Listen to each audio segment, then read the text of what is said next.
C'est parti. Février m'a forcé à faire un truc pas très sexy, choisir. Salut, moi c'est Tove. Je suis contente de te retrouver pour le bilan du mois de février. Donc on va faire comme la vidéo du mois précédent, je te raconte ce que j'ai fait en quelques minutes et ensuite je te raconte pourquoi ça m'a gratté le fond du cerveau. Avant ça, on va faire un petit point actu, parce qu'il s'est quand même passé pas mal de choses sur ce mois-ci. La première chose, c'est que fin janvier, j'ai été bénévole pour la Freaky Family à la convention de tatouage de Lille. Donc j'étais avec toute l'équipe de copains et chapeautée par mon cher et tendre, mon conjoint. Et ça a quand même fait du bien parce que je me suis retrouvée avec énormément de gens créatifs de différents milieux. J'ai revu des copains, on était dans une émulation festive et hyper artistique. J'ai revu des artistes hyper solides, j'en ai découvert d'autres et tout ça, ça stimule énormément.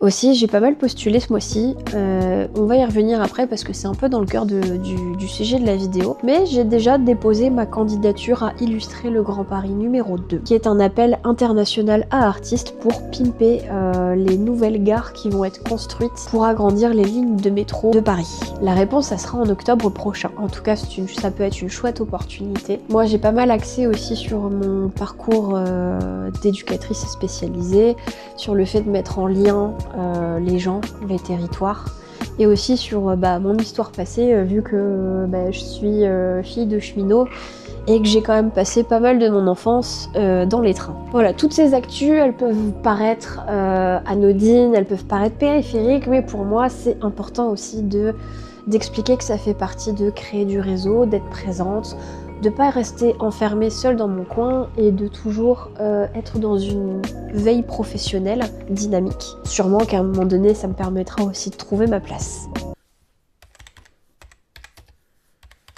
Bon, revenons à nos moutons. Février, côté concret, c'est 0 revenu artistique. Mais ce mois-ci, j'ai quand même pas mal bossé en souterrain. J'ai terminé le projet Twitch dont je vous ai parlé le mois dernier. Il est dispo sur Instagram pour les personnes qui veulent aller feuilleter, regarder un petit peu. J'ai expliqué le processus de pensée, ce que mon client voulait. Et maintenant, je n'ai plus qu'une hâte, c'est de voir ce que ça donne en live sur sa chaîne Twitch dès qu'il l'aura activé. Mais surtout ce mois-ci, j'ai beaucoup restructuré mes portfolios. Parce qu'en fait, j'ai suivi un conseil qu'on m'avait donné l'année dernière, c'est de créer des planches et de sélectionner uniquement celles dont j'ai besoin quand je postule à quelque chose. Je me suis rendu compte qu'en fait, c'est un sacré gain de temps. Ça permet d'avoir une base large que je peux juste maintenant améliorer avec les projets que j'intègre au fur et à mesure. Et ça me permet de m'adapter selon l'offre. Et les offres, j'y ai postulé. Je vais pas mentir, je tenais un tableur Excel début janvier avec une partie pour le travail alimentaire et une partie pour le travail artistique. J'ai arrêté. J'ai tellement envoyé sans réponse.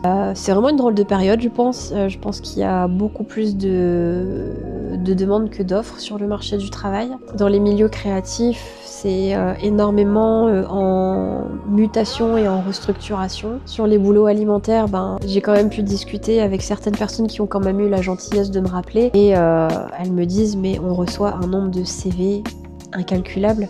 Et donc du coup, si votre profil il matche pas parfaitement, ou alors si votre CV il passe, je sais plus comment on appelle ça, mais dans le truc automatique, et que du coup il n'y a pas les mots-clés, ça passe à la trappe quoi. Mais donc du coup, j'ai pas mal cherché sur les 2 derniers mois du travail, tout simplement, même si c'est travail alimentaire. Donc du coup, j'ai lancé des pierres partout.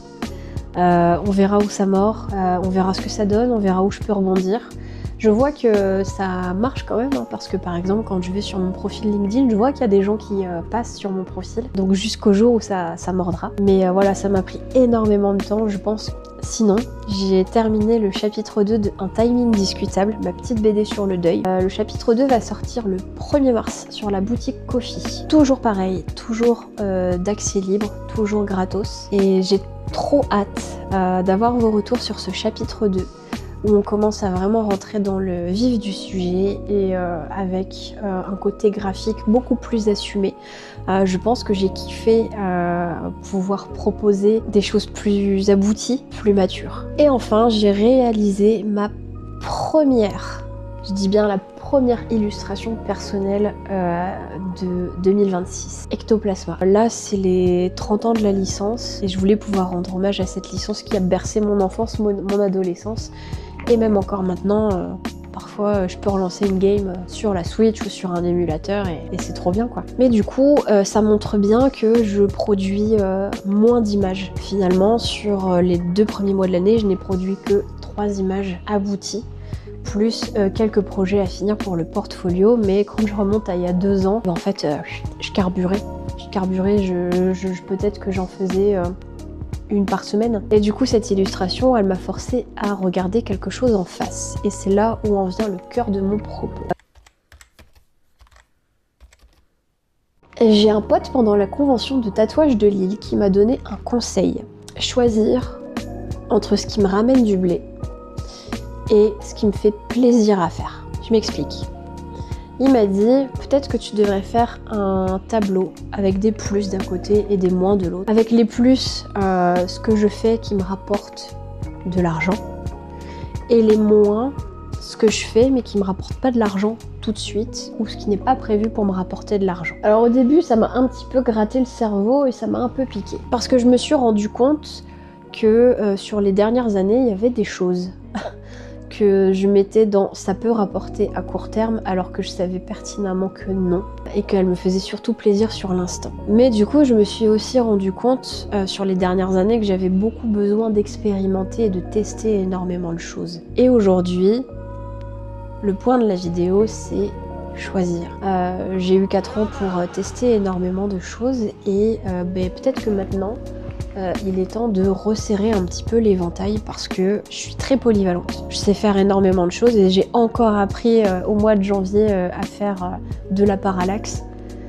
J'apprends extrêmement vite, je suis très intéressée par tout, mais je pense que à ce niveau-là, ma polyvalence peut me desservir parce que elle m'emmène dans quelque chose de flou. J'ai compris aussi que du coup ça me faisait frapper à beaucoup de portes en même temps. Jusque fin 2024, je me suis beaucoup axée sur les salons, avec un bilan très mitigé et c'est pour ça que j'avais décidé de faire une pause en 2025. Je me suis plus orientée vers le milieu du jeu vidéo. Il s'avère que le milieu du jeu vidéo est en grosse mutation et que je me rends bien compte que là où je postule actuellement, même si c'est sur des petits studios indés qui ne cherchent pas forcément à faire des AAA, je suis pas forcément le profil prioritaire. Donc du coup, il faut bien à un moment donné que je me recentre parce que jeux vidéo, jeux de société, éditorial, BD, affiches, parallaxe, je crois que je commence à faire la paix avec le fait que tout faire, tout savoir faire, doit pas dire que je dois tout développer en même temps.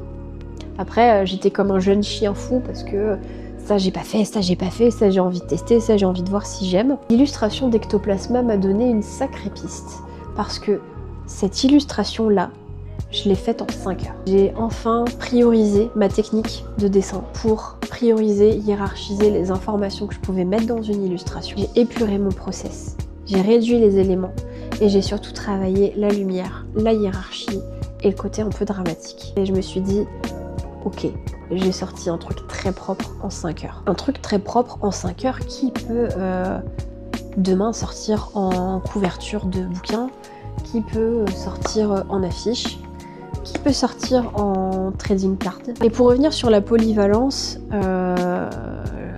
je pense aussi que ma polyvalence peut me desservir parce que en regardant mon feed, un recruteur il va peut-être voir que je suis capable de faire plein de choses, mais du coup peut-être que ça le rassure pas sur le fait que je sois capable de faire une chose très bien plusieurs fois. Donc j'ai décidé que pour les prochains mois, je vais développer ça.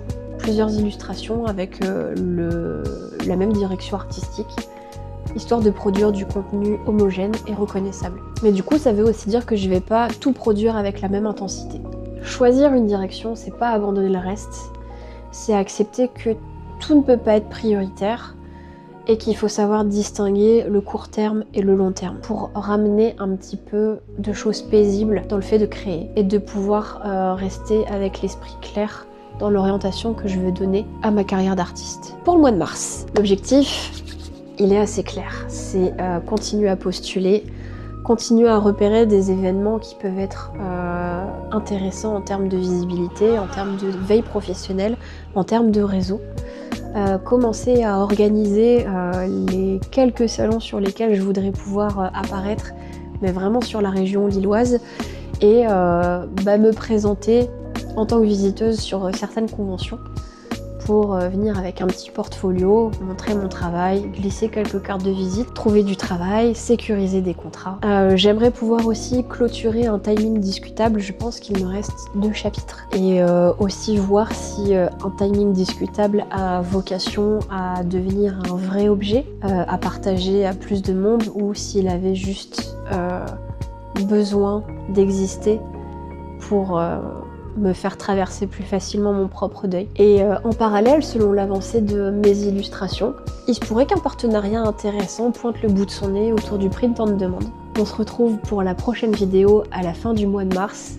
On verra si j'ai réussi à remplir mes objectifs. On fera un petit bilan sur tous les événements où je suis allée. En attendant, je te souhaite de passer un excellent mois. N'hésite pas à partager ton avis dans les commentaires de la vidéo, à m'envoyer un petit message pour me dire je suis d'accord, je suis pas d'accord, je passe par là. J'ai un vécu complètement différent. Alors on se dit à la prochaine.